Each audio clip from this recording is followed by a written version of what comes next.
What's up, everybody? Tommy and Nate here with Bare Knuckle Recovery. So today we're going to talk a little bit about enabling, what that looks like, how to avoid it, and some of the potential consequences of enabling a friend or a loved one who may be struggling with substance use disorder.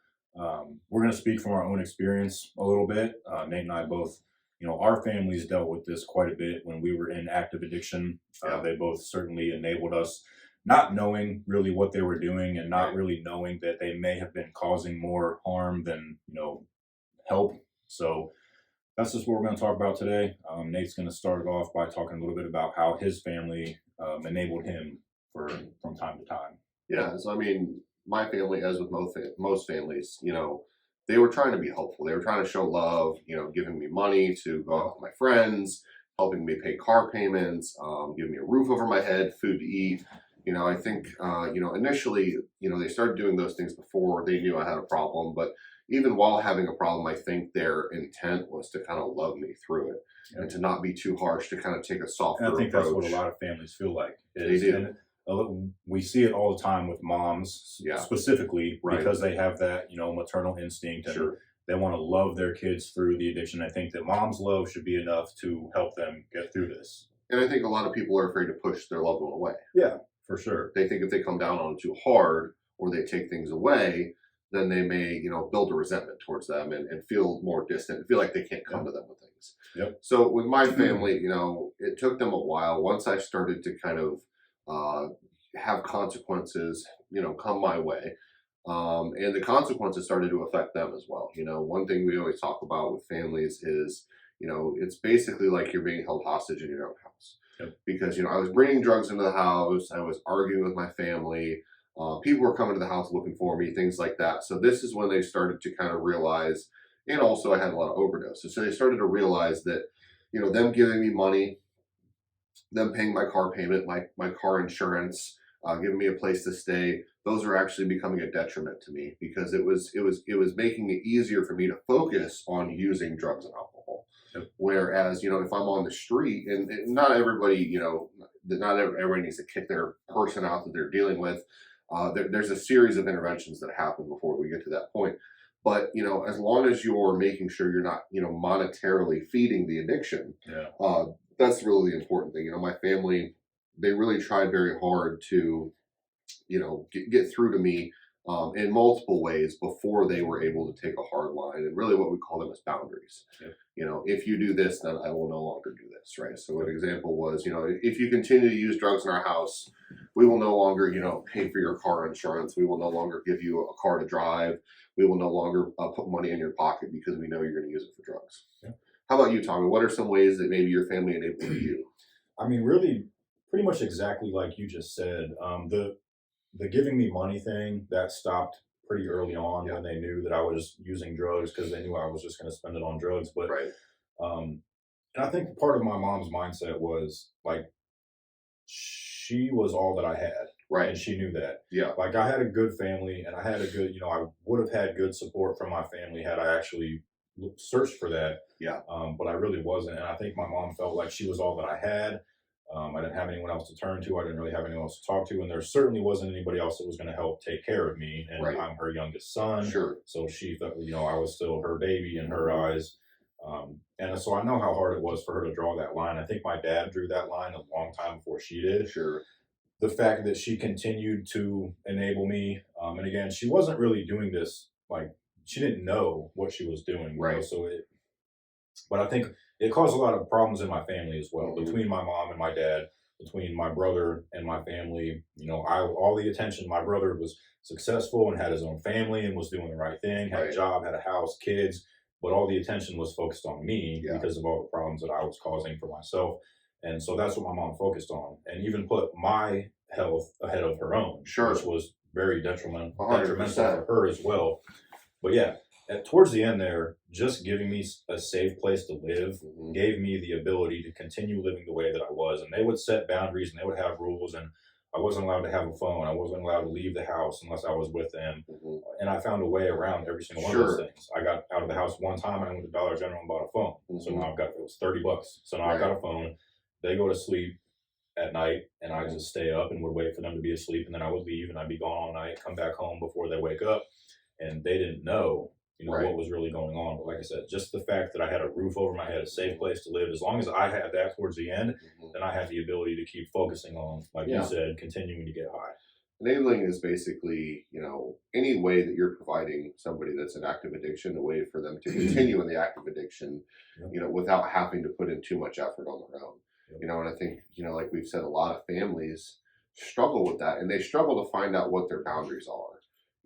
And I think, some important boundaries to think about are, the way that you're providing for the person, is it giving them a means to continue to use and to harm themselves? And also, is it harming the family themselves? Like my parents would always say, you're taking 10 years off our lives. Yep. Like you said, your mom would put your health before hers. Yep. So she was starting to, not feel good, not sleeping, not able to function throughout the day. If those are things that are happening to you, that is another form of enabling. If you're putting that person, their needs first, because the person, ultimately what we want the person to do is put their recovery first. Yeah. And if they don't have a reason to put their recovery first, they're just simply not going to do it. And most people, most people that suffer with drug or alcohol addiction, they're a lot like you and I. Yeah. If they have the ability to continue getting high, like anything at all, any resource at all that's going to continue to help them do what they're doing, they're going to keep doing it until they're absolutely out of resources. So towards the end there, and even, for a few years, I've been kicked out of my mom and dad's house multiple times. I know that you have too. And then I'd go to treatment, and then they would let me come right back to their house. Sure. And again, they were doing what they thought was the right thing, letting me come back home because they know that their house is a safe place and, surrounded with love and care and support and encouragement. But that's not really what I needed at the time. No. I was too comfortable there. Yeah, right. And they didn't realize that if I'm comfortable, I'm going to fall right back into those old patterns. Yeah. It even got to the point where I'd go to treatment and I would come back home. And as soon as I walked into that house, something hit me and it was like, okay, all I know in this house is being high or being dope sick. Right. Neither one of those are something that I need to be focusing on right now. Mm-hmm. But it's hard for someone who's never been in that spot to understand it. It really is. And what my mom says now, and she talks to a lot of families that are going through similar things, with the Mom of an Addict group and people that reach out to her. She realized, and I'm sure your mom did too, but they were loving us to death. Right. And she finally did draw that line, like, you're not staying here anymore, because she knew that if she continued to let me live in her house, she was going to find me dead. And she decided one day she knew I was going to die, and she wasn't going to let it happen under her roof. Right. And I can't imagine how hard that is to kick your child out, knowing that he's going to go out and he's going to overdose, I'm going to get a call, and he's going to be dead. Right. But at least I'm not going to be the one that found him, and I know that I did everything I could to try to set him up. To get some help. Yeah. But I wasn't going to let that keep happening. At the same time, when they did kick me out, I knew that, and they knew that if I ever called and said, hey, I'm ready to get help now, I want to go back to treatment, they were going to make that happen. Right. That was it. That was the only thing I was going to get from them. Well, and another form of enabling too, which I always like to talk about, is protecting people from their consequences. Yes. Not just financial consequences as far as maybe not having money for food or drugs or gas or a car, but if the person gets arrested for a charge associated with drug or alcohol use, you don't necessarily need to go get the person or bond them out of jail, right? Like they're an adult, that is their personal responsibility. There's a lot of families that I think bail people out with the hope of, this is going to be a wake-up call. Yeah. We're going to get them out of it. I don't want them to have a record. It's okay for people that are like us to go to jail. Not saying that people that are addicts belong in jail and that's where they're going to get help. Yeah. But it's okay to have that consequence come into their life and say, oh, this is where I could end up. Yep. Rather have them in jail than out there using or, dead, right? God forbid. Absolutely. So protecting people from natural consequences is another form of enabling. And again, it feels like a form of love. You feel like you're loving the person and you're doing things for them. Like, well, I'm their mom, I'm their dad. I have to protect them from this world or from the judge or from the police.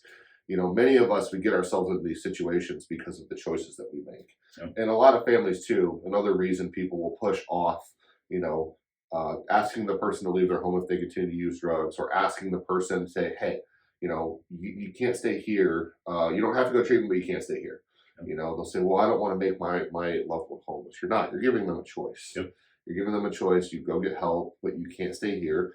Because parents and loved ones, parents, wives, husbands, children, grandparents, they're not meant to be our probation officer. They're not meant to be our sober living manager. They're not meant to be our sponsor. That's another form of enabling, is by taking on all these roles where this person may have to go out and actually practice their recovery and ask someone to be a sponsor or find a peer recovery coach. And sometimes too, people will make all the calls for them. They'll call somebody and ask them to be their child sponsor or their husband sponsor. Yeah, don't do that. The person has to take personal responsibility for these things, and they need someone that is not mom or dad to be the counselor, to be the sponsor. People that are like us that have substance use disorder, you can't baby us. You have to, and that's not to say don't get us help, because we need help. But we have to accept that help and use it, because recovery is about putting one foot in front of the other and taking action. And if you're taking the ability of that person to take the action, that's enabling. And we've seen many people enable their loved ones to death, and many times we'll be standing there at a funeral with them, and they'll say, "Nate, Tommy, I wish I could go back and I could pull out all the stops." So if you guys have a question about enabling or helping your loved one seek treatment, or what kind of boundaries to draw, obviously you can reach out to Tommy and myself.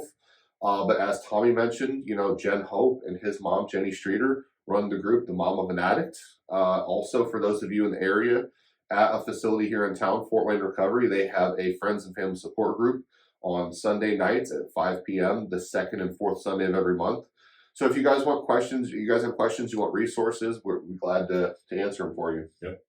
And one of my favorite sayings when it comes to enabling is, if you've got a loved one, friend, whoever it is that's struggling with substance use disorder and they're happy with you, you're probably enabling them. If they're mad at you, it's probably because you're trying to help them.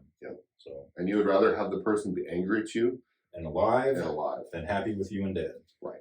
And unfortunately, that's the reality of this. So things are different now. You don't have time to let people mess their lives up for years and years. The consequences come quick, especially with fentanyl on the street. So if you guys have questions about enabling, reach out to us. We'll help you. We'll help you walk through putting boundaries down for your loved one. We do it all the time. We do it every single day. So thanks, guys. All right.